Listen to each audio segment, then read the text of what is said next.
안녕하십니까. 황태순 TV의 황태순입니다. 오늘도 김경은 경향신문 편집위원 모시고 한중일 문화산책 이어가도록 하겠습니다. 안녕하세요. 네, 안녕하십니까. 오늘 주제는 한중일 삼국의 정원입니다. 정원을 정한 이유가 뭐예요? 네, 그 주목할 만한 네네. 저서가 하나 나왔습니다. 예예. 우리나라의 그 박경자라는 전清華대 교수인데 예예. 이분이 한중일 예. 그 정원으로 가르치는 트렌드 2라는 책을 냈는데요. 예예. 작년에 이어서 네. 이제 2편을 낸 것입니다. 네네. 그것은 이제 한중일 정원을 갖고 전통 정원을 가지고 오늘날의 네네. 시각으로 네네. 재해석한 책인데 네네. 오늘 이야기는 네. 그 책은 한번 사서 보시라고 말씀을 드리고 오늘 이야기는 우리 가옥의 정원, 네네. 그걸 별거 정원이라 그러는데요. 네네. 그것에 대해서 한번 말씀드려볼까 합니다. 그래요. 그럼 이제 정원하면 아까 저 정원에 대한 의미를 먼저 규정할 필요가 있을 것 같아요.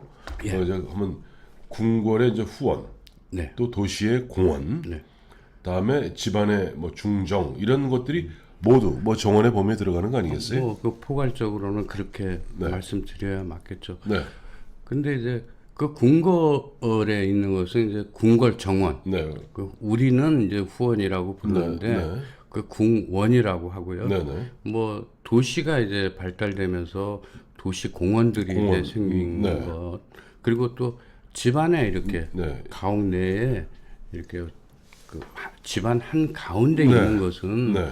이제 중원이라 그러고 네, 예. 우리 같이 예. 그 뒷뜰에 있는 것은 네. 후원이라고 하고 아, 예. 이렇게 하죠. 근데 흥미로운 것은 예, 예. 이 정원이 어떻게 탄생했는가 하는 네. 것에 대한 이야기입니다. 네, 네. 근데 원래 우리가 아주 오랜 옛날 우리 선조들이 네. 살았던 곳은 결국 숲속이죠. 숲이겠죠. 숲이거나 숲의 이제 그 부근에 그렇죠. 살았을 텐데 네, 네. 오랜 시간이 지나면서 어떻든 정주를 하게 되고 네. 주거 공간이 생긴 것이죠. 그렇죠. 그래 주거 그 공간 안에다가 네. 옛날의 그 유전자라 그럴까 네, 네. 그 숲을 네. 가지고 온 것입니다. 네. 그러니까 숲을 떠나서 네네. 숲을 그리워한 것이라고 할까? 네. 그래서 그 궁궐에는 궁원, 또 뭐 공원, 또 집안에는 이제 별거 정원 이런 것들이 네. 이제 들어오게 된 것이다라고 말씀을 드릴 수 있습니다. 그래요. 그래 보니까 저희가 이제 뭐 언젠가 한번 교토를 갔더니 그 교토의 이제 대표적인 게 킹가쿠지가 있습니다. 예, 예. 하나는 금각사, 금각사. 은각사. 이게 보면 아주 대표적으로 보면은 그 집안에 뭐 정원이죠. 숲이 있고 그 안에 조그마한 그 연못도 있고 그런 것인데 아무래도 그럼에도 불구하고 한중일 세 나라 중에서는 정원은 아무래도 중국이 제일 먼저겠죠. 예. 뭐 지금 기록에 남아 있는 것은 네. 진시황 때 네, 네. 상림원이라는 네, 네. 이제 정원을 만들었다. 네. 근데 원자는 이제 정원할 때 쓰는 예, 원자죠. 초두변에다 초두변에 쓰는 예, 그겁니다. 예. 그곳에다가 네. 아방궁을 만든 거죠. 음. 아방궁을 그곳에서 만들었고 예.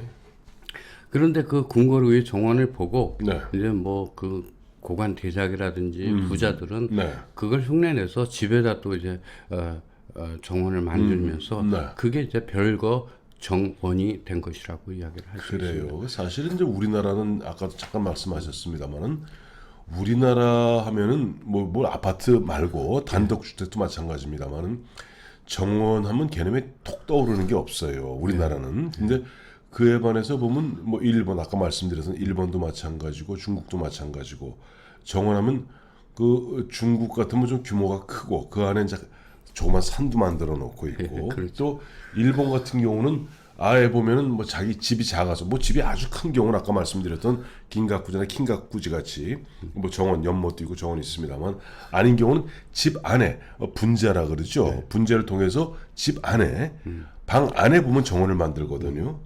근데 네. 가장 흥미롭다 그럴까 재미있다 그럴까 네네. 아니면 특성이라 그럴까 네. 하는 게 네. 세계적으로 네. 뒷뜰 네. 그 뒷뜰에다가 네. 정원을 만든 거는 네. 유래가 네. 거의 없습니다. 우리나라는 그런 거예요? 예, 예. 어. 중국도 뭐 예. 중원이고 네네. 일본도 마찬가지입니다. 네네. 근데 우리나라가 이제 후원을 두게 된 이유는 네네. 가장 중요한 게 가옥의 구조와 입지와 상관이 있을 것이라고 생각합니다. 네, 네. 근데 우리나라는 이제 배산 임수, 네, 네. 왜 이제 산 중턱이나 뭐 산 언저리에다가 이렇게 집을 짓지 않았습니까? 그렇죠. 그 자체가 그 집이 네. 자연입니다. 근데 그 자연 중에서도 가장 네. 자연스러운 게 네. 바로 후원이죠. 네. 뒷뜰입니다. 그건 그럴 수뿐이 없는 게 네. 이 후원이라는 것은 네. 가옥의 어떤 영역에 네. 포함시키지 않았습니다. 네, 네. 우리나라 예. 이 선조들의 네. 그 시각은 예, 예. 그것은 곧 뭐냐면 네. 가옥과 산의 그 어떤 경계에 있지만 네. 본질적으로는 산과 접해 있기 때문에 산이다, 자연이다 이렇게 보았었던 것이죠. 네. 그게 이제 흥미로운 그 우리 순우리 말이 있는데요. 네. 혹시 동산 밭이라고 얘기 들어보셨나요? 못 들어봤어요. 예. 갓밭은 들어봤는데 동산 밭이라는 건 이제 허드렛 일을 하는 네. 사람들을 이제 이렇게 가죽 다듬는 걸 갓밭이라고 그러죠. 예. 이렇게 일컫는 거잖아요. 밭이가 동산 밭이가 바로 네. 정원사라는 순 우리말입니다. 예. 그러니까 예. 그 정원사라는 게 기본적으로 정원을 가꾸는 게 아니라 예. 산을 가꾸는 사람을 우리는 정원사라고 얘기를 했다는 것을 봐서도 네. 곧 우리의 후원 그 뒷뜰은 네. 곧 산과 하나로 봤다 이렇게 설명을 드릴 수 근데 있죠. 우리 저 김 의원 너무 그 꿈보다 해몽 아니에요? 왜냐니까 제 중국의 해석이 좀 지나쳤으니까. 너무 우리 편 들은 것 같아요. 네. 그러니까 중국이나 이런 쪽은 대대적으로 이제 부가 풍부하니까 제대로 된 정원을 꾸민 거고 안에다가 물론 우리는 그게 안 되니까 그냥 기존 산의 앞에 해놓고 앞에 마당 깔아놓고 뒤에 이 산이 우리 정원이요 그렇게 했던 거 아니에요? 그 조금 예. 그 이어서 이제 말씀을 드리면 네. 아까 조금 전에 네. 그 일본이나 네. 중국 같은 경우에는 네. 중원이라고 예, 예. 말씀드리지 않았습니까? 예, 그렇죠. 그 중원이라는 거는 뭐냐면 네. 집 한 가운데 있는 네. 정원입니다. 그렇죠. 근데 그 서양도 마찬가지입니다. 네, 네. 근데 서양에서 네. 이게 중원이 만들어진 것은 뭐냐면 네. 이유는 네. 그 난방을 우리처럼 온돌로 하지 않잖아요. 그렇죠. 예, 뭐 벽난로. 난로를 한다든지 뭐 이렇게 아니면 화로를 뗀다든지 네네. 이렇게 했습니다. 네. 그래서 그 전에 이 말씀 먼저 드리고 우스운 이야기입니다. 네. 독일 속담에 네. 그 해결하지 못할 세 가지가 있다. 막을 수 없는 세 가지가 있다. 네. 하나는 새는 비, 네. 그 다음에 새는 꿀뚝의 연기, 그리고 마누라의 잔소리는 막을 수 없다. 이런 속담이 있습니다. 네네. 그 꿀뚝에서 새어나오는 연기를 막기 위해서 네. 그 지붕 꼭대기에 구멍을 뚫었습니다. 그래서 그걸로 이제 연기가 새어나온 연기가 빠져나가도록 했었는데 네, 네. 그것이 이제 점점 발달돼 가지고 네. 그 가운데 공간을 넓혔습니다. 네, 네. 비어놓은 공간에다가 정원을 꾸민 게 중정이 되는 거죠. 그 중국도 마찬가지입니다. 중국 전에 한번 말씀드렸던 사합원, 네, 네. 서위안 네. 이라는 그 지부의 구조도 네. 방이 그 사방으로 이제 그 둘러싸여 있고 네. 그 안에 네. 이제 그 정원을 두고 있지 않습니까? 그렇죠. 근데 중국의 속담에도 이런 게 있습니다. 네. 그저 고기를 못 먹어도 네. 대나무 없이는 살 수 없다. 대나무 없는 집에서는 살 수 없다. 네. 이런 얘기를 합니다. 또 그 고기라는 것을 안 먹으면 수척해지지만 네. 대나무 없이 살면 네. 저급해진다. 네. 저속해진다. 저속해진다. 네네. 이런 이제 표현이 있습니다. 네. 그만큼 정원을 네. 아끼고 또 그만큼 정원의 위상이 높았다 하는 것을 얘기를 할 수 있는 것이죠. 조금 전에 보면은 이제 독일 속담에 막을 수 없는 세 가지가 있다. 뭐 새는 비와 굴뚝의 연기 그리고 마누라 잔소리라는 게 이제 그 세 가지인데 인간이 태어나면은 피할 수 없는 두 가지가 있습니다. 그거는 하나는 죽음이고 하나는 세금입니다. 그건 유명한 얘기예요. 예, 인간은 그렇죠. 예, 예. 인간은 그렇죠. 태어나면서부터 피할 수 없는 두 가지가 있다. 하나가 그렇죠. 죽음이고 하나가 세금입니다. 자, 그런데 이제 아까 그 우리나라 얘기하다 말았는데 우리나라는 이제 마당하고 정원하고 개념이 다르잖아요. 예, 조금 다르다고 할 수 있지만 네. 근데 본질적인 의미에서 네. 그게 휴식 공간이고 네네. 여유 공간이라는 측면에서는 네. 크게 다르다고 이야기는 할 수 없는데요. 네. 우리나라는 산 중턱이나 뭐 산 얼음에다가 네, 이렇게 네. 집을 짓기 때문에 네. 그 마당을 뭐 나무를 심는다든지 뭐 정원수를 심는다든지 이러면 네. 기본적으로 우리는 차경 경치를 이제 빌려오는 이제 그런 정원인데요. 예. 근데 그 가림막에 대해서 네. 앞에 네. 뭐 앞에 흐르는 뇌물이라든지 멀리 있는 이런 경치들을 볼 수 없어서 네. 그랬을 거고요. 예. 또 다른 하나 중에 하나가 홍사중이라고 뭐 언론 조선일보도 있었던 예, 중앙일보도 있었고 예. 그랬지. 예. 그 유명하신 뭐 사상가로도 예. 대단하신 분 아니십니까? 네네. 그분이 한국의 미의식이라는 책에 네네. 그 설명을 해놨습니다. 네네. 왜 우리는 그 앞마당은 비워두고 그 뒤안에다가 그 화원을 갖고 왔느냐 하는 것은 기본적으로 일사량과 그 네. 통풍과 그 햇볕 위해서다, 채광을 위해서다라고 설명을 하고 있는데요. 네. 그거는 쉽게 이해가 될 수 있는 문제입니다. 하나는 이제 장렬하는 뭐 태양 아래 네. 여름을 생각해 보면 네. 그 마당이라는 게 그 열을 또 햇볕을 다 머금는 그 공간이 되지 않겠습니까? 그렇죠. 그 후원은 아무래도 산 기슭이니까 산바람이 있고 네. 시원할 테니까 네. 공기의 움직임은 더운 곳에서 차가운 데로 가니까 훨씬 시원했을 거고요. 그렇죠. 또 그 채광에 관한 이야기는 가장 설명하기 쉬운 게 있습니다. 그 경복궁에 가면 그 우리 왕의 집무실이죠. 네네. 사정전이 사정전, 있는데 사정전이죠. 예. 그 좌우에 예. 만춘전이 네. 있고 네. 천추전이 있습니다. 네네. 근데 그 두 곳은 네. 그 일사량 네. 또 그 바람의 강도, 네. 바람의 세기, 또 방향 이런 것들이 제각각입니다. 그 불과 몇 미터 떨어져 있지 않은 그 두 채의 집임에도 불구하고 네. 그렇게 다르다고 합니다. 네. 그것은 본질적으로 그 비어 있는 마당이 아니면 네. 그런 일이 생기지 않는다는 게 건축학자들의 설명입니다. 그래요. 이제 홍상구 선생이 그렇게 얘기했는데 저는 예전에 한 서너 번 가봤던 데가 저 하회마을 가면은 저 안동이죠. 안동 가면 그 양반 방가가 많습니다. 그중에 이제 대표적인 게 이제 하회마을 가면 옛날 서해 유성룡 선생 그리고 이제 그 형님 그 집이 한쪽은 충효당이고 한쪽은 양진당이에요. 충효당, 충효당, 양진당 양쪽인데 그 대표적인 옛날 반가, 그야말로 저 양반가의 그 집이죠. 뭐 당이 있고 그 앞에 넓은 마당이 있고 그 뒤에는 보면 글쎄요, 뭐 큰 뭐 후원이라기보다는 뭐 조그만 정도의 뒷 공간이 있고 거기 기껏 심어봐야 네. 봉숭아나 뭐 그런 거 채송화, 심고 그다음에 또 뒷간 있고 그리고 뒷간이 거기 장독대 있고 장독대 그리고 있고 실질적으로 그 네. 뒤안이라는 것은 네. 여성들의 공간이었습니다. 그렇죠.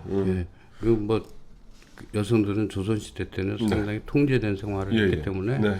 여성들을 위한 공간이었다라고 생각하시면 그래요. 될 것 같습니다. 우리나라는 사실 그 엄밀한 의미에서 아까도 제가 거듭 말씀드리지만 정원을 꾸밀 만큼의 점은 모든 게 사실 공간도 그렇고 공간도 공간이지만 재력이거든요. 돈입니다. 사실 우리가 집 한 채 짓는데도 어마어마한 돈이 들지 않습니까? 그러니까 그 우리나라의 재력이 아무래도 보면 조선시대까지만 해도 우리가 재력이 형편없었잖아요. 그런데 그에 반해서 중국은 어쨌든 간에 가난한 사람은 무지하게 가난했지만은 있는 놈들은 어마어마했거든요. 그렇죠. 네. 자, 뭐 그런 의미에서 중국 정원의 특징은 뭐라고 볼 수 있나요? 중국의 아까도 얘기했지만은 네, 그 중원, 중원인데요. 거기에 가장 좀 눈에 띄는 게 네. 이제 가산, 네. 가짜의 산. 인공산. 중국으로 얘기하면은 이제 자산이라고 하는데 네. 그 자산이 있는 것입니다. 네네. 그것은 이제 그 돌이 네. 그 태화석 태호석. 태호석. 태호석. 태호석이라는 돌이요. 예. 돌인데 네. 그것은 이제 뭐 기괴하게 생기고 네. 또 구멍이 많고 예, 예. 이러면 이럴수록 이제 비싸고 네. 그게 이제 진짜의 어떤 자연의 상징물이 네. 된다. 네. 그래서 값도 아주 비싸고요. 네. 오히려 이제 그런 돌만 네.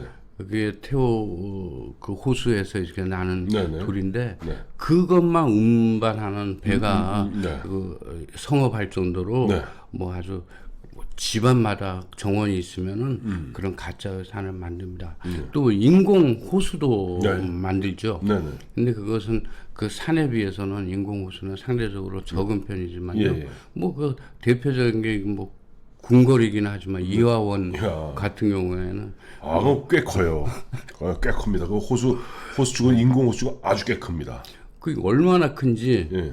선착장이 네. 그 6개나 되고요. 예. 거기에 운행하는 회사가 네. 선박 회사가 4개랍니다. 아, 이화원이. 이화원. 그 정도의 호수 이화원에 있는 호수가 크고 그래요. 그 뒤에 산도 네. 그 이화원의 네. 그 호수를 네. 흙을 파가지고 네. 만든 인공산입니다. 그렇습니다. 그래서 그 이화원 만들고 청나라가 망했습니다. 선거로. 예, 그렇죠. 그 나라가 망할 정도로. 나라가 망할 정도인 게 그 옛날 그 좀 시태우, 그 서태우 뭐 그 무렵에 보면 자기 휴양지로서 이화원 가 별도로 만들었다가 나중에 보면 또 프랑스 영국군에게 또 침략당하기도 하잖아요. 자, 근데 이제 일본 하면 아까도 말씀드렸습니다. 뭐 긴가쿠지나 킹가쿠지 같은 데 가보면은 그 정말 일본식 정원이에요. 그래서 일본식 정원의 특징은 뭐라 볼 수 있을까요? 일본의 특징은 아까 분재 말씀드렸지만 네네. 기본적으로 이게 축소형입니다. 그렇죠. 예, 거기도 이제 가짜 그 돌로 네. 산을 만들기도 하고 네. 나무를 이렇게 하기도 하는데, 네. 근데 그렇게 만들지만 두 가지의 특징이 있습니다. 네. 하나는 네. 언덕과 산이 있는 네네. 그런 정원이 있고, 네. 그 츠키야마라고 스키야마. 그러고, 예. 그 언덕과 산이 없이 네. 이렇게 평면에다가 이렇게 예. 만드는 정원이 네. 히라니와라는 네. 이제인데요. 네, 네. 우리가 히라니와를 이제 생각해 보시면은 네. 아마 뭐 그 사진 같은 데서 많이 보셨을 거예요.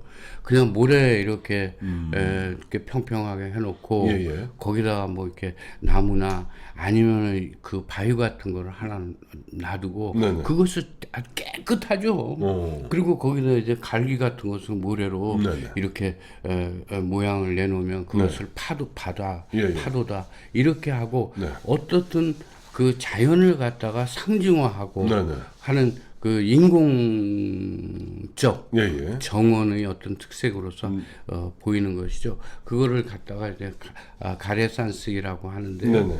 뭐 그거는 서양에서 네. 아주 색다른 그 정원이지 않습니까? 네. 그래서 뭐 한때 각종 그 정원 그 페스티벌이나 네. 뭐 축제 때 네. 일본의 정원이 아주 대성황을 아래 주목받고 그랬죠. 저도 뭐 많이 다녀보지 않았습니다만은 제가 봤던 정원 중에 최고의 정원은 베르사유 궁정의 정원이더라고요. 그래. 그래요. 오늘 저 김경은 편집위원 모시고 한중일 그 정원, 이 한중일 정원의 특징 그리고 그것이 의미하는 바를 한번 짚어봤습니다. 감사합니다. 감사합니다.